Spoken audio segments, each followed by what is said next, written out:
चलिए पढ़ते student Vento factor का third numerical sequence wise number 68। 60th numerical में कहा है the freezing point of 0.1 molal. ठीक है, तो आपको फिर से मोललिटी दिया है, तो मैं यहाँ पे गिवन में फर्स्ट पॉइंट लिख ले रहा हूँ। मोललिटी लिख लिए या फिर कॉन्सेंट्रेशन लिखिए, सेम ही रहेगा। ठीक है, सो मोललिटी ऑफ सॉल्यूशन हम इसे डिनोट करते हैं स्मॉल m से, और ये दिया है 0.1 मोलल। ठीक है, अब ये है आपके पास में कोऑर्डिनेशन कंपाउंड K4FeCN6, इसका नाम है पोटेशियम फेरोसाइनाइड। अगर आपका IUPAC नाम अगर देना चाहते हो तो इसका नाम आता है पोटेशियम हेक्सासाइनोफिरेट। आप कुछ भी बोलिए, उससे फ़र्क नहीं पड़ता, आपको नाम नहीं लिखना है, बस ध्यान में रखना है। तो वो बोल रहा था freezing point of 0.1 molal K4FeCN6 solution ही, यानी फ्रीजिंग पॉइंट दिया है सोल्यूशन का। तो सेकेंड पॉइंट हम लिखते हैं फ्रीजिंग पॉइंट ऑफ सॉल्यूशन, और ये दिया है कितना स्टूडेंट्स आप, अच्छा डिनोट किससे करेंगे हम, TF से। ठीक है, और दिया कितना है -0.72 डिग्री सेल्सियस में। ठीक है, अब आपको तो आदत हो गई होगी, इसके पहले के 2 वीडियोस देखे होंगे आपने, तो आपको पता चल गया होगा कि ये वही पैटर्न है। ठीक है, तो ये जो न्यूमेरिकल मैंने लेके आया हूँ, ये स्टेट बोर्ड की जो बुक है ना, टेक्स्ट बुक, उसमें से लेके आया हूँ, क्योंकि वेंटो फैक्टर के ज़्यादा से ज़्यादा न्यूमेरिकल मुझे उसी में मिले। ठीक है, NCERT में भी बहुत कम दिखे, बाकी अदर बुक्स में भी कम दिखे, तो ये लेके आया हूँ। इसके अलावा भी आपके पास में और कोई न्यूमेरिकल्स होंगे तो मुझे कमेंट बॉक्स में लिख कर भेजिए, मैं उसे ज़रूर सॉल्व करने की कोशिश करूँगा और आपको रिटर्न में भेजूँगा। ठीक है, देन इफ़ KF इज़ 1.86, तो सबसे पहले हम इसे कन्वर्ट कर लेते हैं सेल्सियस का केल्विन में, तो ये हो जाएगा 273 प्लस इन ब्रैकेट -0.72। ठीक है, तो 273 प्लस माइनस -0.72, और ये हो जाएगा 273.00 में से 0.72 माइनस करिए, 10 में से 2 गए तो 8 बचे, वापस दिया तो 8 हो गया, 10 में से 8 गए फिर से 2 बचे, ये हो जाएगा 272.28। तो 272.28 ये रहेगा केल्विन। ये आ गया आपका सॉल्यूशन का फ्रीजिंग पॉइंट जो केल्विन में आया। तो आपके पास में सॉल्यूशन का फ्रीजिंग पॉइंट है, तो क्यों ना हम सॉल्वेंट का भी फ्रीजिंग पॉइंट लिख ले। तो मैं यहाँ पर लिखता हूँ freezing point of pure solvent. अब यहाँ पे आपको वाटर ही कंसिडर करना है। ठीक है, ये है TF 0 से डिनोट करते हैं, और वो होता है 273 केल्विन। ठीक है, अब आपके पास में TF है और TF 0 है, तो हम डेल्टा TF कैलकुलेट कर ही लेते हैं। तो मैं यहाँ पर लिखता हूँ डिप्रेशन इन फ्रीजिंग पॉइंट, मैं इसे डिनोट करता हूँ डेल्टा TF ऑब्जर्व से, क्योंकि जो आपको वैल्यू दी है ये ऑब्जर्व कोलिगेटिव प्रॉपर्टी की है, ड्यूरिंग एक्सपेरिमेंट जो ऑब्जर्व की गई है वैल्यू वो दी है, तो जो भी आपका डेल्टा TF आएगा ये ऑब्जर्व के लिए आएगा। फॉर्मूला क्या है, TF 0 माइनस TF 0 कितना है 273 माइनस 272.28, इसका अगर कैलकुलेशन करते तो ये आता है 0.72, यानी वही आने वाला है, बट आपको स्टेप्स को लिखना है। ठीक है, कंजूसी नहीं करना लिखते वक्त। तो डेल्टा TF ऑब्जर्व वाली वैल्यू आपके पास में आ गई। अब वो बोल रहा है कि if KF is 1.86 kelvin K G mole inverse, calculate percentage dissociation of. चलो ठीक है भैया, कैलकुलेट करते हैं। तो यहाँ पर लिखता हूँ मैं क्रायोस्कोपिक कांस्टेंट, जो कि दिया है फॉर वाटर। ये नहीं लिखा तो भी चलेगा, बट क्रायोस्कोपिक कांस्टेंट लिखिए। हम इसे डिनोट करते हैं KF से, और ये है 1.86 केल्विन kg मोल इनवर्स। ठीक है, ये न्यूमेरिकल थोड़ा सा लेंदी होने वाला है, क्योंकि आपको परसेंटेज डिसोसिएशन कैलकुलेट करना है। तो मैं यहाँ पर लिखता हूँ परसेंटेज डिसोसिएशन। ठीक है, ये आपको कैलकुलेट करना है। अब K4FeCN6 का मोलर मास लिखने की ज़रूरत नहीं है, क्योंकि ना ही आपको वेट दिया है सॉल्यूट का, ना ही सॉल्वेंट का वेट दिया है, तो ज़रूरत नहीं पड़ेगी शायद। ठीक है, तो आपके पास में अब चलिए परसेंटेज डिसोसिएशन अगर आपको कैलकुलेट करना है तो उसका फॉर्मूला था अल्फा इंटू 100। अब अल्फा है आपका डिग्री। अब सॉल्ट जो है, यानी ये जो है कोऑर्डिनेशन कंपाउंड, इसका क्या बोल रहा है वो डिसोसिएशन, तो अल्फा का नाम आ जाएगा यहाँ पे डिग्री ऑफ डिसोसिएशन। तो आपको अगर अल्फा कैलकुलेट करना है, आपको अगर परसेंटेज डिसोसिएशन कैलकुलेट करना है तो आपके पास में अल्फा होना चाहिए, और अल्फा कैलकुलेट करने के लिए वेंट ऑफ फैक्टर पता होना चाहिए। तो हमारा पहला स्टेप क्या रहेगा, वेंट ऑफ फैक्टर को कैलकुलेट करना। फिर वेंट ऑफ फैक्टर की वैल्यू ऐसे फॉर्मूले में रखेंगे जिससे हमें डिग्री ऑफ डिसोसिएशन मिलेगा। फिर डिग्री ऑफ डिसोसिएशन का वैल्यू यहाँ पुट करेंगे, तब जाके परसेंटेज डिसोसिएशन कैलकुलेट होगा। तो ये 3 स्टेप में फिनिश होने वाला ये न्यूमेरिकल। तो जाहिर सी बात है ये थोड़ा सा लेंदी होगा, ठीक है। तो स्टेप बाय स्टेप को फॉलो कीजिए और देखिए इसे सॉल्व कैसे करना। तो सबसे पहले हम वेंट ऑफ फैक्टर कैलकुलेट करते हैं, और वेंट ऑफ फैक्टर कैलकुलेट करने के लिए आपके पास में डेल्टा टी एफ ऑब्जर्व्ड है, हम थियोरेटिकल वैल्यू कैलकुलेट करते हैं। कैसे?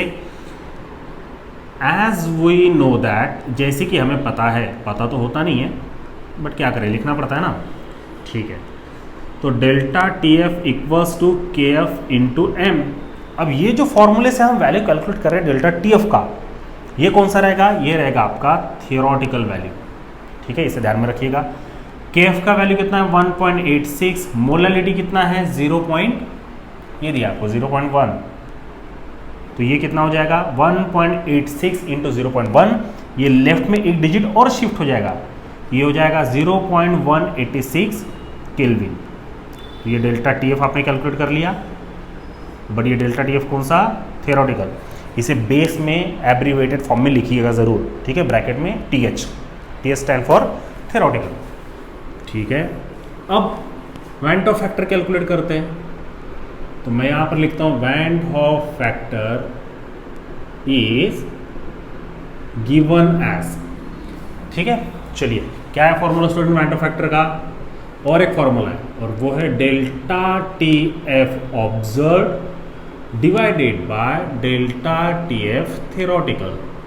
अब ऑब्जर्व क्वालिटेटिव प्रॉपर्टी की वैल्यू कितनी आई, ये आती है 0.72 डिवाइडेड बाय TH का है 0.186। हम फिर से वही करेंगे, डिजिट्स को शिफ्ट, तो ये हो जाएगा 772 डिवाइडेड बाय 186। मैं क्या करता हूँ ना, ये 3 डिजिट्स है डिनोमिनेटर में, तो न्यूमरेटर में मैं 720 कर लेता हूँ, ठीक है।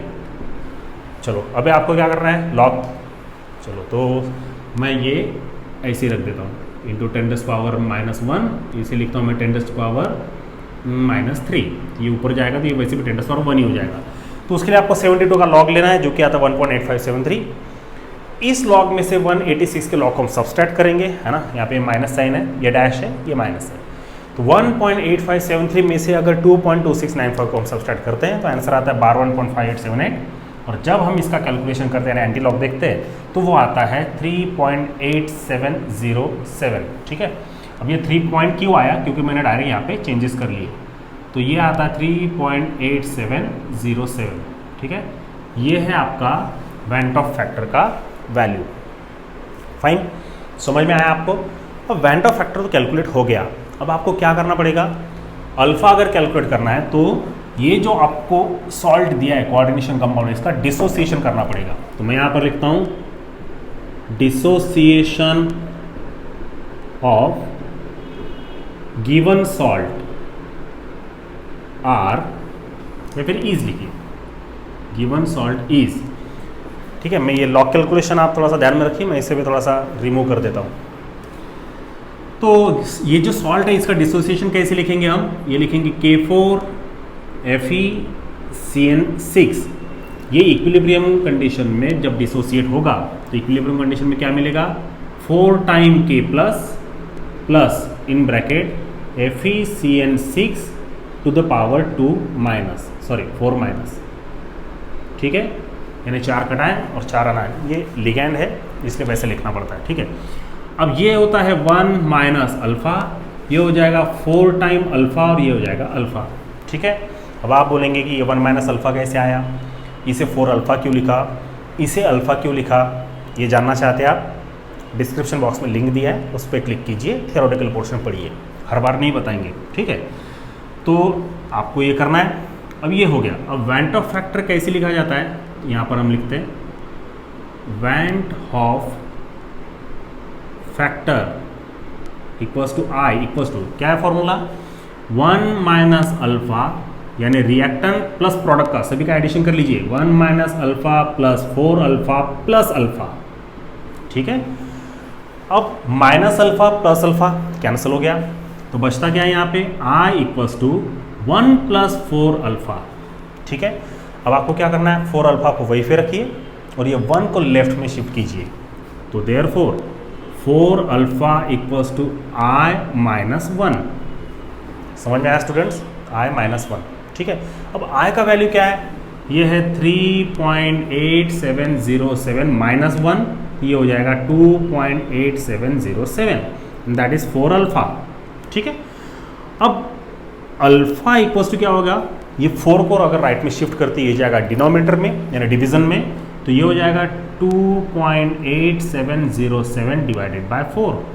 अब डिवीजन के लिए स्पेशल लॉग कैलकुलेशन करने की जरूरत नहीं है, मैं यहाँ पर लिखता हूँ अल्फा इक्वल्स टू, ठीक है, क्या होगा 7, 4 7 ज़ा 20 है ना, तो ये 7 आया, उसके बाद में 4 1 ज़ा 4, तो 7 में से अगर 4 गए तो कितने बचते हैं, इसका डिवीज़न आपको करना पड़ेगा, मैं अपने हिसाब से कर रहा हूँ। ठीक है, तो 4 7 ज़ा 28, देन 4 1 ज़ा 4, 5 6 7, 3 बचते हैं, तो ये 30 हो जाएगा।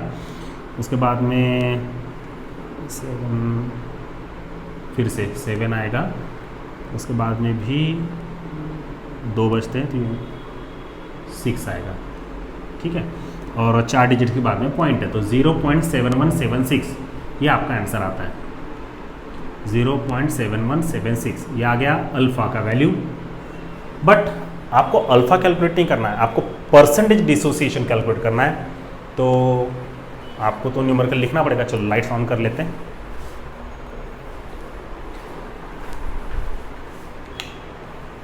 ठीक है, मैं थोड़ा सा यहाँ पर लिखता हूँ, आप समझ लीजिएगा।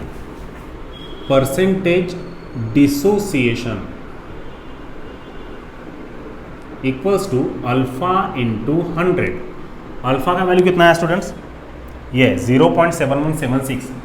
सो 0.7176 इंटू 100 अगर हम करते हैं तो फाइनली आपका आंसर आता है 71.76, यानी अप्रॉक्सीमेटली इक्वल्स टू 72% आप लिख सकते हैं। ठीक है, तो ये तरीके से आपको परसेंटेज डिसोसिएशन कैलकुलेट करना है। थोड़ा सा टफ हो गया न्यूमेरिकल, इसके बाद की वीडियोस में और टफ होते जाएंगे। ठीक है, तो बने रहिए मेरे साथ में, आप इसे नोट डाउन कर लीजिए और देखिएगा मेरा नेक्स्ट वीडियो दूसरे न्यूमेरिकल के साथ। ठीक है, आप इसे नोट डाउन कर लीजिए।